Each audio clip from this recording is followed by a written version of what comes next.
I'm the stage manager for tonight's performance. The actors are backstage, waiting anxiously for their chance to shine. Some of the names of the characters have been changed to protect the innocent. I'm standing on 39.6 degrees north latitude and 86.2 degrees west longitude in the community of Perry Township. The U.S. Army Corps of Engineers have just recently laid out these very townships of Indiana, making Perry a perfect block, except for some deviation with the border along the White River. Perry Township was named in honor of Oliver Hazard Perry, a naval hero in the War of 1812. But the year now is 1807. Here are some of the early settlers. Samuel Bryan, why are you cutting into those trees? Marion, all the men are cutting notches into each of the trees. But doesn't it hurt the trees? No, not at all. It's just a form of communication between the western settlers. One notch signifies that all the ivy has been cleared from the path. 2 notches means that a horse can travel through. And 3 notches, which is what we're doing right here, signifies that a carriage can travel through. See that path they're making? Well, it will soon become 3-Notch Road, and later be known as Meridian Street. Right along this road in years to come, a Perry Township school bus will be driven by Mrs. M. McGlynn, the first female school bus driver in Indiana. Jacob Smock, why not just settle here along Buck Creek? I don't know. We need a way to transport goods to and from our place of settlement. Buck Creek? Well, Buck Creek empties in the White River, which empties in the Wabash. That'll eventually lead us to New Orleans, Jacob. Yes, Jacob, let's settle. You're right. This looks like a great place to live. I can see it now. Rich, sandy, loam earth. Our crops will be reaching to the sky. Thanks, guys. That's enough for now. Nicely done. Well, the first community in Perry Township was Southport. Jacob Smock came from Mercer, Kentucky, and founded the community in 1822. Southport got its name from an old sea dog who was irked by the role of a landlubber. Let's listen in to find out more about the whole story. What? Why have we stopped? We just stopped to take on cargo. We're unloading the salt and taking on corn, old man. Calm your nerves, we'll be off soon. She's laying to. She can't weather the first port south. Mr. O'Flanahan, please. Run up the sails, boys. All right, we're loaded and prepared to continue on our journey. Brace yourselves. The story of the old sea dog spread quickly throughout Perry Township. Although it is unclear whether or not the old man said first port south or first Southport, by 1840s the name Southport was adopted by the small community. Archibald Glynn founded Glynn's Valley around 1820 in the area of Bluff and Morgantown roads.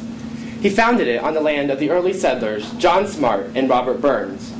He became the town's first postmaster in 1838. Good afternoon, sir. Good afternoon, young man. That'll be 10 cents, please. What? We don't have that kind of money. I'm sorry, sir. You have to pay the toll. I can make no exceptions. But, Father, we have to make it all the way to Kentucky.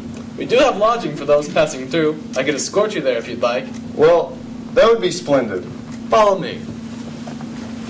Ah, look over there. There lives Archibald Glynn, the founder of this community. And over there lives the Harrises, the first African-American people to settle here. Is that so? Indeed. And over there lives John Smart, the first man to start clearing land in this area.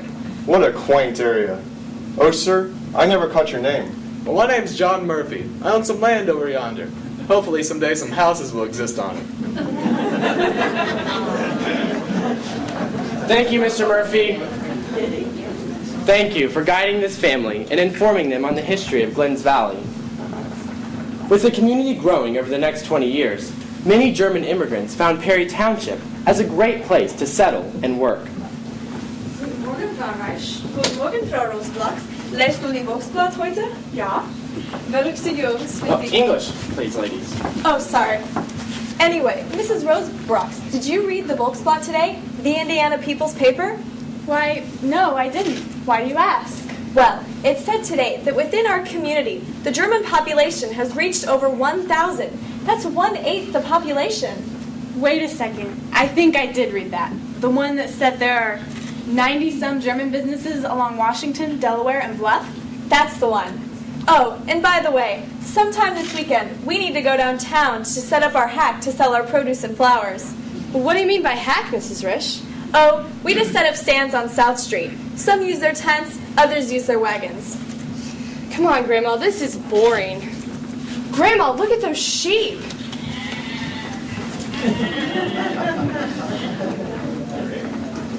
Part of Perry Township was once a very famous sheep farm owned by John E. Webb in the mid to late 1800s. Hello. Watch out for those sheep. They ain't just regular sheep, mister. They're royal sheep. Right. These are Rambouillet sheep, which can be traced back to the famous bloodline of King Louis XVI. I think you need to explain, Mr. Webb. Well, I bought them off of an Ohio senator named John Howard. That sheep right over there produced over 43.5 pounds in just 12 months. Mr. Webb had bought those sheep for $125 apiece. And in 1904, he sold them to a buyer in South Africa for $1,250 apiece.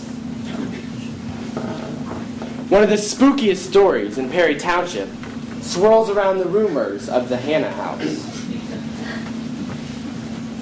I can't believe it. The fire destroyed everything. The basement, the house, the slaves, everything. Why was I so careless? Now everyone will know the secret. Elizabeth, you've got to stop worrying about accidentally knocking over a lantern. And besides, we still have each other, plenty of money, and plenty of friends. It'll be easy to cover up.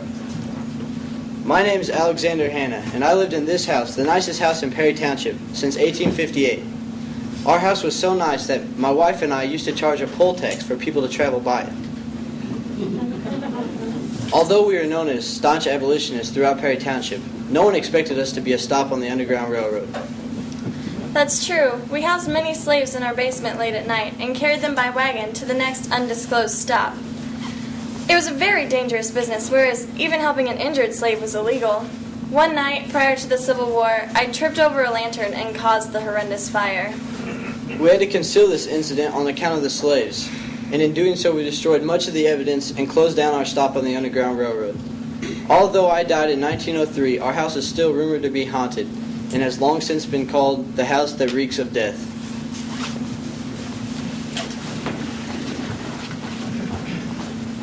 We now go to the year 1902. A realtor, William Elder, owns a few subdivisions in the township. I've decided to make a contribution. I strongly believe in your cause. Well, Mr. Elder, starting a university is tough work, and the Church of the United Brethren greatly appreciates donations. Well, thank you. I'm just doing my part for the community. Please, Mr. Elder, how much would you like to donate? I've decided to donate 8 acres of land. Well, that's very kind of you. I've also decided to donate a luxurious campus building for a new university. How could we ever repay you? William Elder's contributions led to the foundation of Indiana Central University in 1902. The members of Elder's church decided to repay him by selling some of the lots of one of his subdivisions.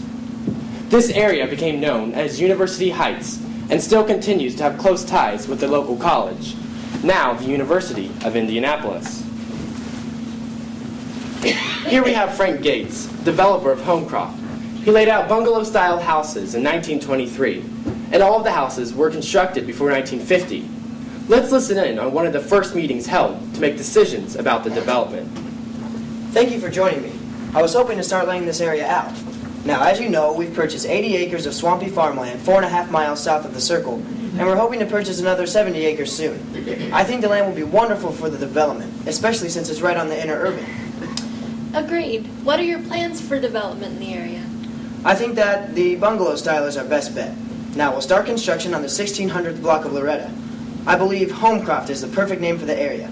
Doesn't that just make you want to own a home? And now let's fast forward a decade to see how the area has developed. This is looking beautiful. The trees that we planted are looking really strong. They're just a great touch. And the sidewalks the WPA built have been a great convenience for Homecroft. Well, I do consider this my greatest achievement. Thank you, Frank, and thank you all for joining us through the early communities of Perry Township.